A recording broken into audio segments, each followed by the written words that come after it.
All right, let's dive into a what-if scenario that is so twisted it might just be the most perfect psychological checkmate ever. I mean, what if you could take a villain's entire life's work, all that chaos, and secretly use it to build a perfect world? Think about it. A villain who absolutely lives for anarchy, whose whole identity is wrapped up in proving that civilization is just one big, fragile joke. Now, what if the ultimate punchline was actually on him? What if his madness, his genius for destruction, became the secret ingredient for a world without any suffering at all? Well, that's the story of the Joker's final and maybe cruelest joke. So, our story kicks off at what really seems to be the end. We're 50 years in the future, and the Joker, well, he's won. He's finally, definitively won. He is the absolute ruler of a Gotham City that he has literally molded in his own chaotic image. And the world he's built? Wow. This isn't just a city that's falling apart. It's a monument to misery. The air is always thick with smoke. You see famous landmarks twisted into these grotesque jokes. And the people? They're basically just hollowed out shells, just moving through the silent dread. In this Gotham, there's no laughter, except for his. So let's go inside his throne room, which is really just this defiled museum of heroism. The old Joker is sitting there, surrounded by the spoils of his long, long war.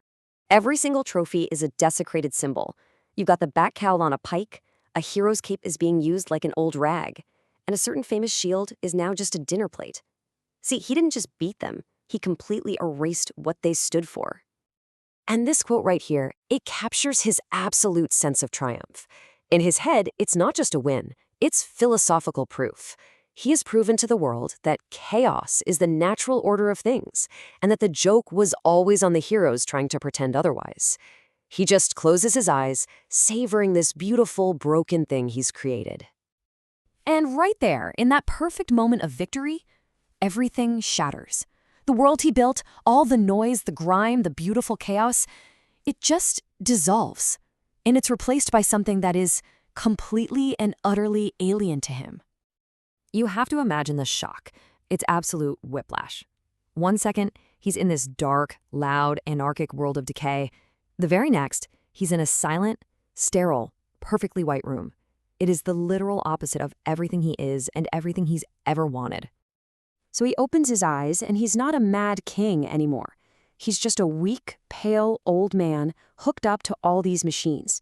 His face is bare, completely stripped of that iconic makeup, just showing the wrinkles of a long, hard life.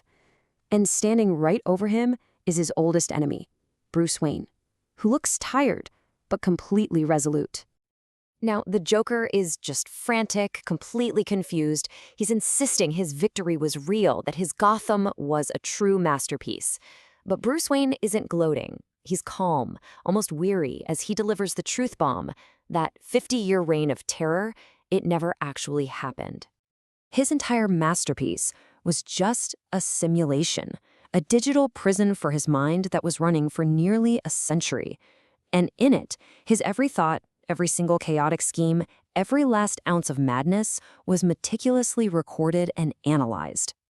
But why? Why go to all that trouble? Bruce just gestures to this large window, and that's when he reveals the real reason behind this century-long deception. And it turns out, it wasn't about punishment.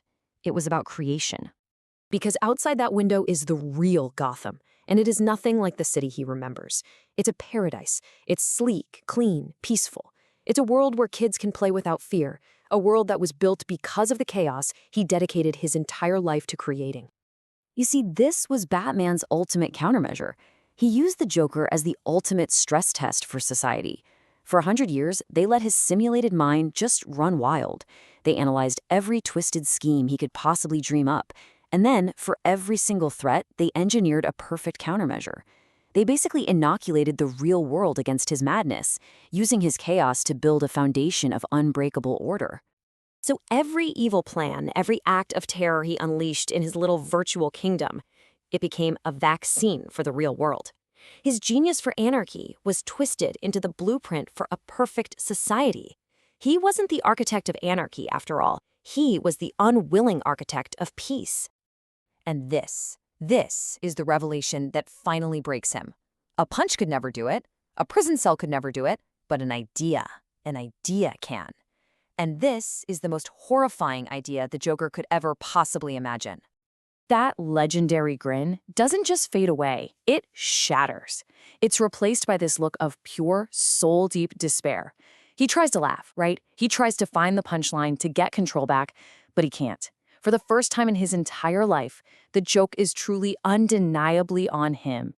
His entire existence, his whole philosophy was about proving one single point: that anyone could be broken, that society was just one bad day away from collapsing into chaos. And instead, his life's work did the exact opposite. It created a world where no one would ever have a bad day again. And with that final, beautiful, terrible irony, his heart just gives out. The Monitor flatlines. The architect of anarchy, the king of chaos. He dies not with a bang, not even with a cackle, but in absolute, broken silence. And that, of course, leaves us with the ultimate question. Was this Batman's final, cruelest act of revenge a punishment specifically designed to just obliterate his enemy's very soul? Or was it the Joker's one unintentional masterpiece, the cosmic punchline he just never saw coming? Maybe it was both.